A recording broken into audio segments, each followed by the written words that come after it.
Hello friends, welcome to my kitchen.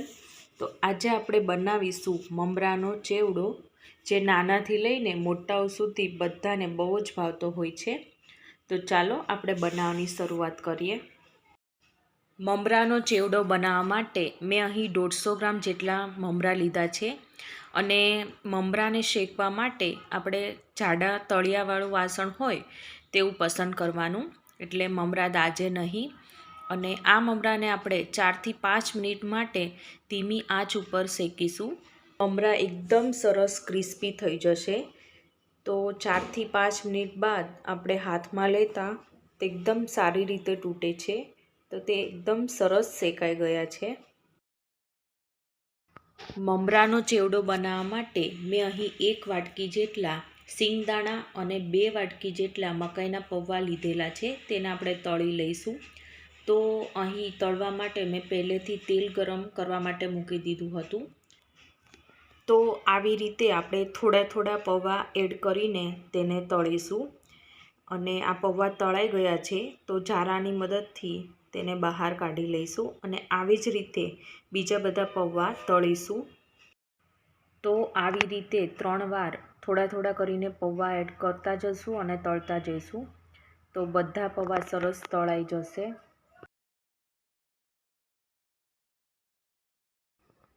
સિંગદાણાને તળી લઈએ. સિંગદાણાનો થોડો કલર ચેન્જ થાય ત્યાં સુધી આપણે તેને તળવાના છે. અને વધારે પડતા ડાર્ક નથી કરવાના. જો ડાર્ક કરશો તો તે દાજી જશે અને તેનો સ્વાદ ચેવડામાં સારો નહીં આવે. તો આ વાતનું અહીં ખાસ ધ્યાન રાખવું. 5 થી 7 મિનિટ બાદ તમે જોઈ રહ્યા છો કે સિંગદાણાનો કલર થોડોક ચેન્જ થઈ ગયો છે. બસ આવી રીતના જ આપણે સિંગદાણા તળવાના. તો હવે આપણે ચારાની મદદથી કાઢી લઈએ.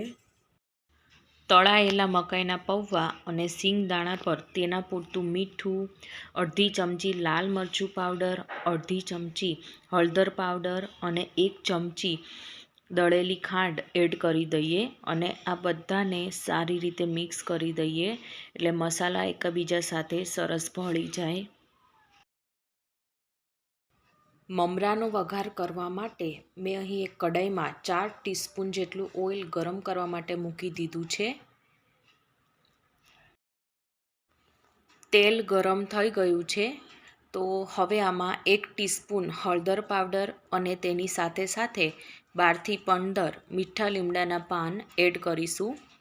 અને આપણે જે મમરા શેક્યા હતા તો તેને આમાં એડ કરી અને એકવાર મિક્સ કરી લઈએ. હવે મમરાના ભાગનું મીઠું અને 1 ચમચી દળેલી ખાંડ એડ કરીશું.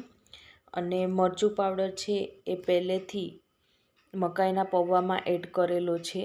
જો તમારે વધારે તીખા કરવા હોય તો તમે આમાં પણ એડ કરી શકો છો. એકવાર બધું સારી રીતે મિક્સ કરી લઈએ. હવે મમરા, મકાઈના પૌવા અને સિંગદાણા આ ત્રણેય વસ્તુને આપણે મિક્સ કરી લઈએ એટલે ટેસ્ટી એવો ચેવડો તૈયાર થઈ જાય. તો એકવાર મિક્સ કરી લઈશું. તો ચેવડાને વધુ ટેસ્ટી બનાવવા માટે મેં અહીં 1 બાઉલ જેટલી સેવ લીધી છે. સેવ એડ કરવાથી તેનો ટેસ્ટ છે એકદમ સરસ આવે છે. એકવાર બધું સારી રીતે મિક્સ કરી લઈએ. તો ટેસ્ટી એવો મમરાનો ચેવડો બનીને તૈયાર થઈ ગયો છે. તો આ ચેવડાને તમે 1 મહિના સુધી એરટાઇટ કન્ટેનરમાં સ્ટોર કરી શકો છો. આજની મારી રેસીપી તમને કેવી લાગી એ કમેન્ટ સેક્શનમાં જરૂરથી કહેજો. અને મારી ચેનલને સબસ્ક્રાઈબ, લાઈક અને શેર કરવાનું ના ભૂલતા. તો આપણે ફરીવાર મળીશું એક નવી જ વાનગી સાથે. Thank you for watching.